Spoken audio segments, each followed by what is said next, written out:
the first ever Woody Durham Award winner, this year's Chris Schenkel Award winner. In his 50th and not last season with Indiana. And as Penn State Athletic Director Pat Kraft says to me, Don Fischer is the greatest. Well, he's right. Don, welcome. Well, Pat's a little non-objective about that. You realize that, of course. Oh, I do, but still. I mean, I've already heard it Did you start crying at that point? No, you don't usually bring me to tears, Don. No. I know how I can bring you to tears. Oh, I know you Chris can. Reynolds? Oh, yeah. Excuse me for a moment. I'm starting to choke up just a bit.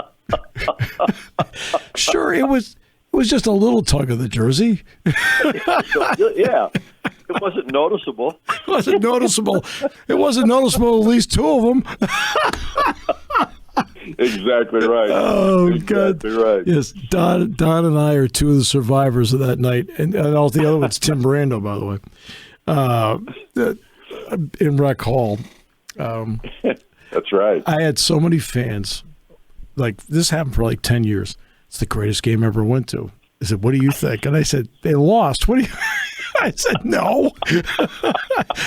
I said, here's Don's number. Call him and ask him. He said, no. No, I think Indiana did win that game. I do think they did win that game. Oh, my goodness. I'll say this, in the second overtime, Penn State's up, and then Indiana hit a gear, and Damon Bailey played great. So, yeah. All right. Enough of that. I'm starting to shake. Well, now I know who's going to shake next. I know. Because we're going to talk about football. Yeah, and you know what? What people may not realize is Illinois has one loss, and it's Indiana that inflicted the loss. And to you, it must feel like it was like a year ago because it was right back at the beginning. Yeah. What has changed from the team that started out with 3 straight wins, including Illinois, if anything? Well, not much. And the truth of the matter is, Illinois should have won that game, and they did not, in my opinion, because they screwed up. They screwed up at the end because on the last drive of the ball game, Indiana had less than 2 minutes left in the contest. They were down, obviously, and they had to score a touchdown to win the ball game. And Illinois went into a prevent defense. Indiana went 79 yards and scored the touchdown with a few seconds left on the clock to win the contest. And that prevent defense allowed DJ Matthews to get out by he had like 4 catches on the drive. Yeah. And I guarantee you there were 3 of those catches that nobody was within 10 yards of him. Yeah. And how they could not be on that guy is beyond me, but they gave the game to Indiana because Connor Bazelak, he knew he could throw wherever he wanted to throw it. There wasn't going to be anybody but an Indiana player there. It was amazing. That normally helps. I mean, I'm not as experienced as you, but I think that normally helps. Yeah, I think it does. There's no question about it. So I'm sure they're still lamenting that decision to play a prevent type defense in that situation because obviously had they just played their normal defense, they probably would have won the game. What have you thought of the tempo part of it? Because Indiana's averaging about 18 seconds a play, and the FBS number's about 26 a play. What have you thought of that? Well, I thought about it early. I thought it was pretty good. I thought it helped Indiana. It hasn't helped them since. And I say that number one, because if you're not moving the ball, if you're going 1, 2, 3 and out, you're just putting your defense back in the field consistently. And that's what's happened since then, even though they were able to win the next 2 ball games after that. And this team probably should have won the 4th one because Cincinnati was there to be had. Yeah. And Indiana didn't. They blew it in that contest. And ever since then, it's been downhill. It's been a downhill struggle for this football team. The truth of the matter is at this point, Indiana's offense has struggled mightily throughout the year, and even though they had those 3 comeback wins to start the season, they were all comeback wins. It wasn't like Indiana did anything to dominate the offensive side of the football. at that point, and they haven't really. They obviously against Rutgers this past or 2 weeks ago or a week and a half ago now.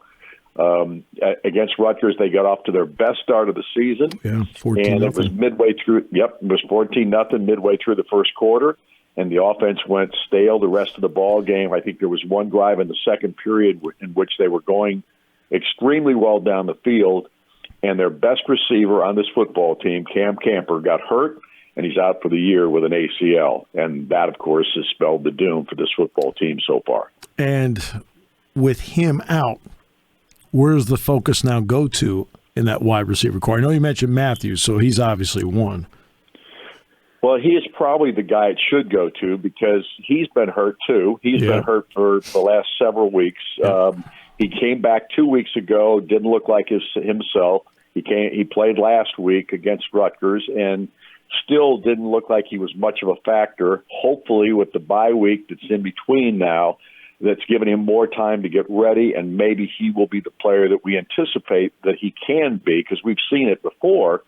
But, again, last year he got hurt the same way, and he was out for the rest of the season after the Western Kentucky game. So we still haven't seen D.J. Matthews with the exception of maybe 3 or 4 games in his 2 years at Indiana where he has been much of a factor. But he would be the guy that would probably take over the role that Cam Camper had, if, in fact, he can do it. Right. What kind of jump has the freshman Jalen Lucas added in the running game? Well, he's helped. There's no question. If my feeling on Jalen Lucas is he's not a big kid. He's 5'9", probably weighs about $185, and probably needs to be one of those guys that you just try to get him the ball in space. Mm-hmm. If you get him the ball in space, he can dramatically affect a football game. Last week, of course, he ran back a kickoff for a touchdown from 93 yards out. He's dynamic when he has the ball in space. When he doesn't, so far, at this point, he's still not strong enough. He's a true freshman. He just can't pound it in there like some of the other backs can. Right. Obviously, the Henderson kid's been probably pretty good, the best at that. The Shivers kid from Auburn, he looked like he was going to be a real factor in fall camp. I thought he really would be because he loved to take it up inside and banged into our defensive guys and still made yards happen. He hasn't done that since fall practices because he got absolutely lit up the first time he touched the football against Illinois, and I don't think he's been the same player since. Right. He's a tough kid, but he just hasn't run with the same kind of authority since that time, and he's had a couple of breakaways, and he's very quick and athletic too. But honestly, the run game has just been a big problem because the offensive line has not shown themselves again this year. Yeah, it sounds like Josiah Sears is going to get a start at the tackle, it sounds like. What have you thought of Connor Bazelak running this? I know that Tom has said, everything's open, but I'll at least ask you about the veteran. I like him. I like Connor a lot. Number one, I like him because he's just tougher than nails. He is really a tough kid, and he's had to be with that offensive line because they haven't protected him worth a nickel. Yeah. I'm sure that his mindset has gone from being just a tough guy to I need to move and get out of the way because he's been hit so many times. But I do think he's a good kid, a good quarterback. If he's got the time to throw the football, he can get it where it needs to go. But I do think that Tom Allen has evaluated everything during this bye week period, and he has made no commitment that Connor will be the starting quarterback on Saturday against Penn State. If he's not, who will it be? Because Jack Tuttle has already announced that he's in the transfer portal. That's right. He is still on the team. Yep. Tom has kept him as a captain, and he is probably listed as the number 2 guy. But my question is, you've got a kid sitting in the wings named Dexter Williams who is a run and throw guy. He can do both. He's got a really good arm. He was touted as probably the player who made the most improvement on the football team at the end of fall practice sessions from a year ago to now. He had to deal with an injury last year. It looks like he's 100% healthy. I would love to see him if they have to go to make a change here to try to shake things up. I'd love to see him be the guy. I just don't know whether he will or not. Right. Defensively, on paper, many thought the Indiana secondary would be one of the better ones in the Big Ten. It doesn't seem like it's played out that way. Is that accurate? That's accurate. I don't know why we have not been as aggressive, in my opinion, as we were a couple of years ago when we ran blitzes almost every play and disrupted the quarterbacks on the opposing teams, not because our front four was able to do much, but with all the blitzing that we did, it shook the other teams up. I mean, the Ohio State game a couple of years ago was a perfect example. Justin Fields, he had no clue what was going to happen in that ball game, and he struggled until they got the game in hand in the fourth quarter. But we haven't played that way, and we haven't played that way for 2 years now. I don't quite understand that aspect of it. I think Tom is a terrific defensive guy. I agree. And he's a terrific coordinator. Yep. I mean, he really was. But and even though he's taken over the play calling this year, it's not worked. It's just not been the same. And I'm not quite sure what the answer there is. I know Tywan Mullen came off of an injury last year that he hasn't been the same guy, and I know he's a great kid and really a good football player. Yes, he is. But he hasn't played the same way. And Jalen Williams has had a good year, but not a great year. He was the other guy in the defensive corner position that has been really solid throughout his career. And the rest of I think a big problem with this football team right now is the tempo, because they go so fast. That 1, 2, 3 and out keeps the defense out there way too long. And honestly, I think they wear out. The second half, we're just not the same defense. 24 minutes a game of possession for Indiana, 36 for the opponent. At least the averages through 8 games so far. Yeah, and you got to remember we had the ball a lot against Idaho. Yeah, true. That's true. What has the Cam Jones injury meant? I know Casey's played well, so I'm not taking anything away from him. But to me, Cam's an exceptional player. So what's that meant? Well, it's meant a lot because he is the leader of this defense. And him being out, you're still a verbal or a vocal leader on the sidelines and all that kind of stuff. And he's embraced that role as best he can. But his absence has meant a lot to this football team because Aaron Casey is now playing his spot. Before he was alongside Cam. And so he's playing a different role. It shoves a couple of guys in there. Bradley Jennings is a kid that was transferred in, and Jared Casey's another. Both those guys have played quite a bit, and they're solid, but they're not Cam Jones. Right. And so your best defensive football player on this team has been out now for 4 weeks, hasn't played since the Nebraska ball game, and this team has struggled mightily. So what's the perception of the program around Bloomington right now? I mean, because Tom obviously 2 years had it going. There was a lot of excitement. I remember listening to your bowl game. What's the perception of it right now, especially with the job, like, for example, Mike Woodson seems to be doing with the basketball side of it? Well, obviously we're not in the same ballpark as the basketball program. Exactly. And I think most people really revere Tom as a great person. I think they think he's a really good coach in many respects. I just don't know. You get out there in the public and people are going, it's basketball season, that kind of stuff. And it has happened a lot over the years. I've been here 50, so I've seen it happen many times here.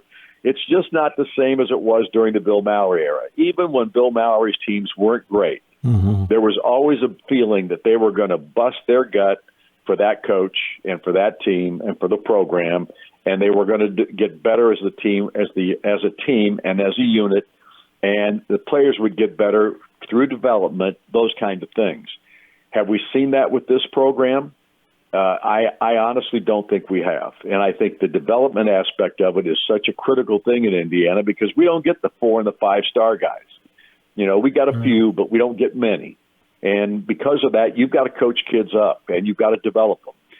On this particular staff, they have 5 new coaches, now 6, because they fired the offensive line coach a couple of weeks back. Yep. And Rod Carey takes over. And I think Rod Carey, if he'd had this offensive line from spring practice on, I think this would be a different offensive line because I think that guy's a great coach. But I agree. Rod Carey took over, and he was actually just here learning. After he left Temple, Tom coached him and asked him to just be a quality control coach if he wanted to. He wanted to see his own son play football at the high school level.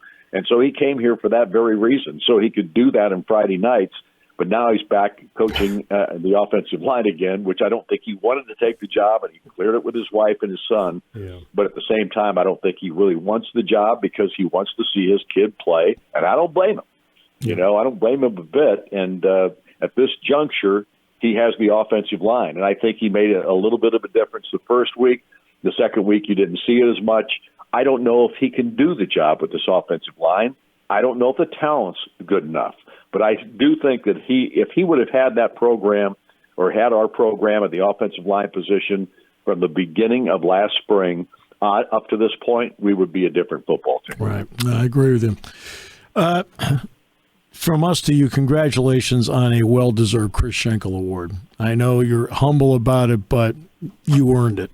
And it doesn't matter about longevity. You would have earned it if you'd had it'd been 10, 15 years. Okay, but congratulations. Well, quite nice for you to say, Steve. I really appreciate it. But honestly, you're a part of a team, no matter who what you're doing in this life. No doubt. And I've had a lot of great people around me. Buck Sewer, of course, who retired at the end of last season as my analyst in football, was just the best ever. I mean, he was so good. And Jack loves Buck. Loves him. Yeah, well, absolutely he loves him because if you don't love Buck Sewer, you don't like football. You don't like people. Exactly.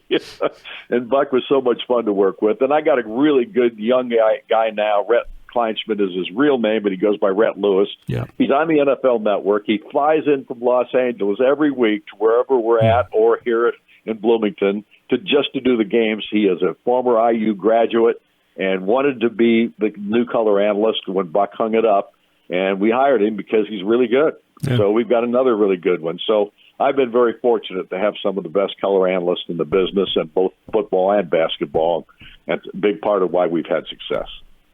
Always a pleasure, my friend. I'm really looking forward to seeing you on Saturday. Steve, it was great listening to all those comments in regard to all the stuff that happened to your this time of the year or this day in sports history. The day in sports history. The 1892 comment, I'd live that. You know that. I said I was there. I mean, the running joke that he and I have when we do a basketball game is that he's in his, now we can use the different numbers. He's in his 50th. I'm in my 41st. I'm the baby of the group. Well, yeah, you know what? Everybody's the baby of the group when it comes to me, so I get it. Yeah, and guess what? We all look up to you, so all of us do, with deep respect. You don't set the bar high, boys. I'm glad of that. That's always been my standard. Don, you're the best. As Pat Kraft says, Don Fischer, he's the greatest. You tell Pat I said hello. I will. Hopefully I get a chance to see him this weekend. You bet. Thanks, Don. You bet. See you today.